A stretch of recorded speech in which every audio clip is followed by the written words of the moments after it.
Hey, what's going on, everybody? It's Chris with InsideTheU, back here for the first day of fall practices.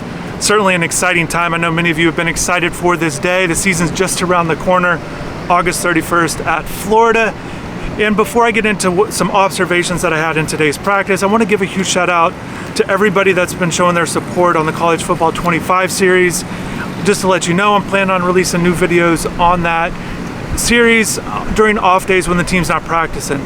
Also, I want to give a huge shout out to 305 Terry for showing their support by using the buy a coffee feature. About three of them for me. I definitely need them.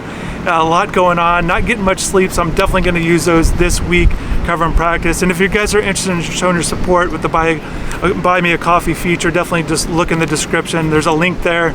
It means a lot to me. It's a special thing for me, so if you'd like to show your support, you can do so there. Okay, so with practices today, we were able to watch 5 of the practice periods. We were able to get video of 4 of them. So that's roughly a little over 30 minutes of action that we're able to watch at the beginning of practice.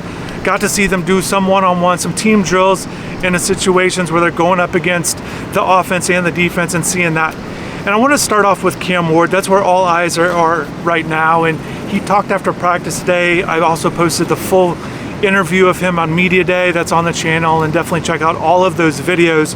I've got more to come. I already posted 15 up until this point from videos from Media Day, but again, I've got more, so definitely stay locked in there. But I asked Cam about practice and his process of getting ready for the next one, because he said today that he felt like the defense won. He felt like they had the better day today, and they just obviously as an offense want to bounce back. And I asked him about his process in terms of either it's watching film or just essentially getting ready and kind of putting this practice behind him or learning. And I thought he gave a great response. And one of the things that stood out to me was about effort. If you notice some things, some little things, improving effort from players. And I asked him, as a leader, his approach, how does he kind of handle? Because, one of the things with Cam is I feel like we're still learning about him. He didn't talk a lot during the spring. So just getting to know him even more as a leader, as a quarterback, as a player, I was just curious to get his perspective. And he said sometimes, it can be addressed and going up to the player, during practice,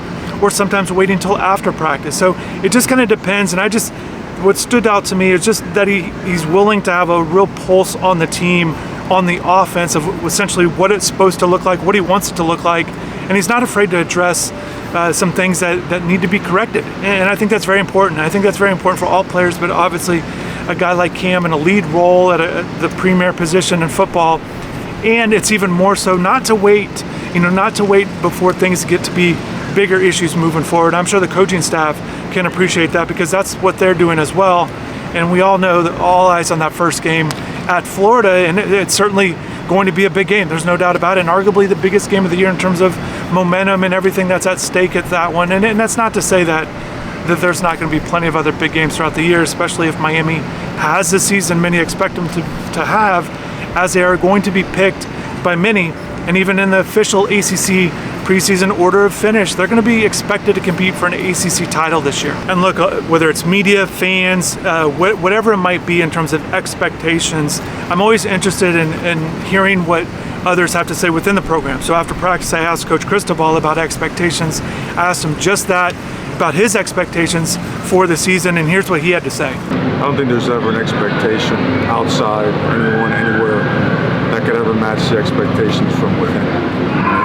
If you played at the University of Miami, especially during a time when Miami was rating college football, your expectations, your experiences, your hardships, your good times, your rough times, your moments of getting knocked on your butt and having to get multiple surgeries, your experiences being part of a brotherhood that's been unmatched, your expectations are going to be absolutely through the roof. The daily expectation is more important, and that daily expectation is to give every ounce of what we have as a staff to every single player on this roster. As a coach, as a mentor, as a teacher, and that's our focus. In regards to some other observations that I had in practice today, and look, whether it was Cristobal and even Cam, they both said JoJo Trader had a good day today, so that's good to hear from the freshmen, getting some reps with the ones, so that's good. But certainly it's a crowded group of wide receivers there up at the top.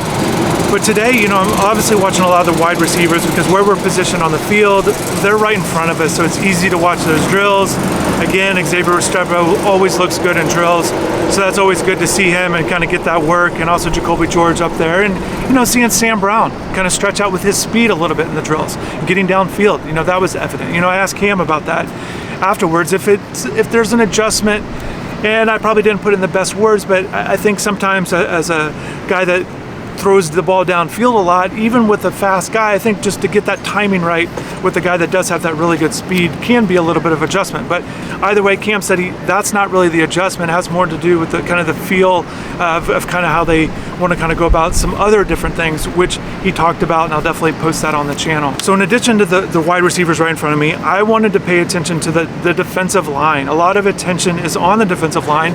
Certainly it looks like a good one, based on previous production that many of these transfers had at other schools.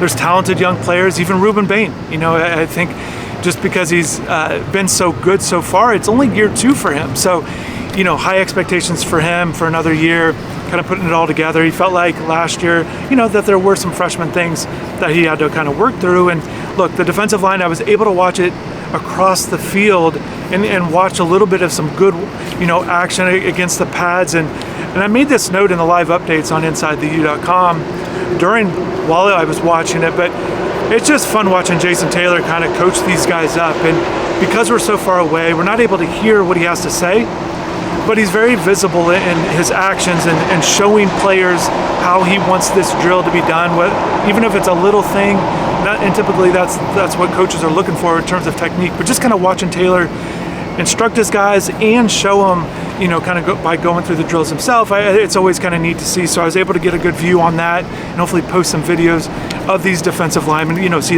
Tyler Barron out there, same with Simeon Barrow, these new guys. It's great to see. And again, Ruben Bain, always good to see him out in drills. But, Akeem Mesidor, Bain said he looked good, and to me he did. Mesidor went through the drills, coming off the injuries that he had there in the spring and the offseason and last season. But, I think it's something to watch for essentially each and every day of practice that we're able to be out here, is what Mesidor, how he's looking, how he's doing, because when he's healthy, when he's on the field, he's great. He's certainly an impact player. We saw that a couple years ago, and I think he's going to be an important part for the Hurricanes' success this year. And the defensive line, I know they have a lot of depth, but you really want to have those guys at the top really playing at a high level, and I think Mesidor can be that guy once again. Another group that I was able to watch is the offensive line, and got to see them go against the defensive line during a drill. And I think, the way it's starting out, and Coach Mirabal talked about it, had a great, I feel like I got some great insight from Mirabal on his philosophy in terms of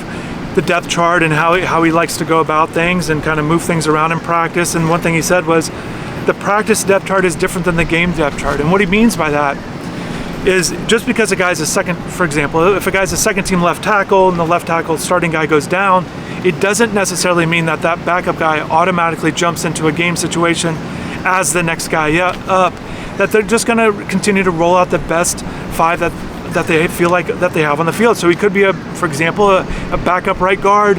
Maybe he is your next best guy and you want to put him at left tackle. So that's something to monitor. And he also said, look, it is those 5, coming out in first day of fall camp. He said, look, it's going to be Jalen Rivers, Matt McCoy, Zach Carpenter, Inez Cooper, and Francis Maui-Noah left to right on that first team group. But he said, even if one guy kind of drops out from that top unit and they decide to insert in a second teamer, so to speak, that he really wants to get, just that connection with that next group, that next line, because if it happens during a game, he wants the guys to at least have some sort of repetitions, whether it's the second team guy or the first team guy, kind of working with them and what it kind of looks like. So he's going to continue to do that throughout fall camp. But again, they definitely want to lock in some guys.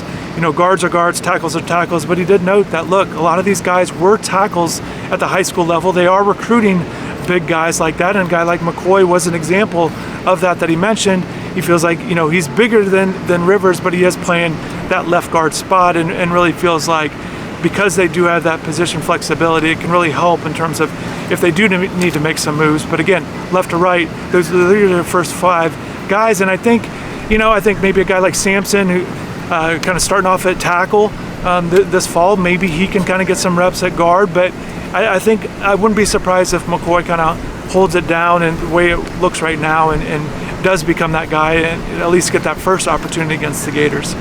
So I do want to wrap this up. There were so many positions, there's so much information. Again, got over 20 interviews from Media Day, coaches, players.